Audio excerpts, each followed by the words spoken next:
ఇది పురుగులన్నం. ఆ తర్వాత అంటే గతంలో ఉమ్మడి ఆంధ్రప్రదేశ్లో ఆనాడు మనం కొట్లాడేదండి, పురుగులన్నం పురుగుల చారు పెడతా ఉన్నారు విద్యార్థులకు, ఇబ్బంది పెడుతూ ఉన్నదని ఆనాడు ఉమ్మడి ఆంధ్రప్రదేశ్లో రాష్ట్ర ప్రభుత్వానికి వ్యతిరేకంగా విద్యార్థి నాయకులకు మేము పోరాటం చేసినాం. మళ్ళీ అవే పరిస్థితులు పునరావృతమవుతున్నాయి తెలంగాణ రాష్ట్రంలో ఈ రేవంత్ రెడ్డి గారి నాయకత్వంలో. నిద్రిస్తున్న విద్యార్థులపైన ఎలుకల దాడి, నిద్రిస్తున్న విద్యార్థులపైన ఎలుకల దాడి. అంటే ఈ విధంగా ఇగో ఫుడ్ పాయిజన్, మైనార్టీ గురుకులాలో ఫుడ్ పాయిజన్. ఇలా ఇది వాళ్ళ పత్రికలు, ఇది ఏ పత్రికలు వచ్చింది? ఇది వెలుగు పత్రికల, మహబూబ్నగర్ జిల్లా నుంచి వెళ్ళి, ముఖ్యమంత్రి గారి సొంత జిల్లా మహబూబ్నగర్ జిల్లా నుంచి వెళ్ళి మైనార్టీ గురుకులలో ఫుడ్ పాయిజన్, ఇది వెలుగు పత్రికలు వచ్చింది.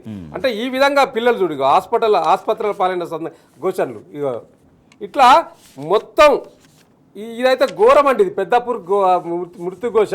ఇది జగిత్యాలకు సంబంధించిన జిల్లాల్లో పెద్దాపూర్లో గురుకుల పాఠశాలలో ఒకటే పాఠశాలలో ఒకటే రోజు పాము కాటుకు బలై 3 చనిపోయినరండి, ఒకటే కుటుంబానికి. ఎంత విషాదకరమైన ఘటన అండి.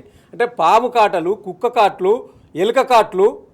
అంటే ఇలా రేవంత్ రెడ్డి పరిపాలన జరుగుతున్నది ఇది ఈ విధంగా. అంటే ఈ ఒక్కొక్క గురుకుల పాఠశాలలో అక్కడ పరిస్థితులు ఇప్పుడు మీకు ఇంతకుముందు వివరించినగా, అస్తవ్యస్తంగా ఉన్న తరగతి గదులు, అస్తవ్యస్తంగా ఉన్న తరగతి గదులు అండి ఇవి. ఇది క్లోజ్, అస్తవ్యస్తంగా ఉన్న తరగతి గదులు. ఇగో ఇది వాష్రూమ్. మరిపేడ బంగ్లా గిరిజన ఇక్కడ ఉంటుంది, ఇది పేరుంది అస్తవ్యస్తంగా మరిపేడ బంగ్లా గిరిజన గురుకుల పాఠశాల.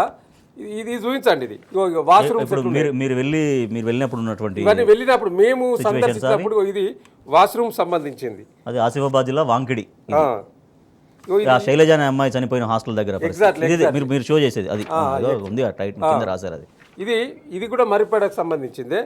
అంటే ఈ విధంగా ఇగో పుచ్చిపోయిన టమాటాలు, ఇప్పుడు నేను ఇంతకుముందు చెప్పినా కానీ ఆ యొక్క మెచ్చు కాంట్రాక్టర్ ఎవరైతే ఉన్నారో వారికి సరిపడా ఎక్కడది ఐజా జోగులాంబ సాంఘిక సంక్షేమ పాఠశాలలో కుళ్ళిపోయిన కూరగాయలు ఇవి.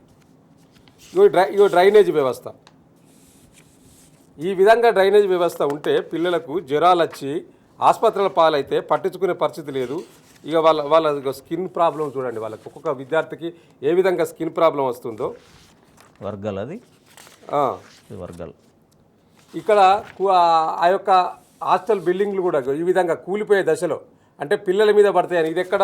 పెద్దపల్లి జిల్లా. ఇది పెద్దపల్లి జిల్లాలో మన బీసీ వెల్ఫేర్ దాంట్లో, ఇది బీసీ వెల్ఫేర్ దాంట్లో Rangampalli BC welfare, Rangampalli BC welfare. అంటే ఈ విధంగా ఎక్కడ పడితే అక్కడ ఇవి చాలా ఉన్నాయండి. ఇట్లా చూపించాలంటే మొత్తం గురుకులాల్లో చావు కేకలు.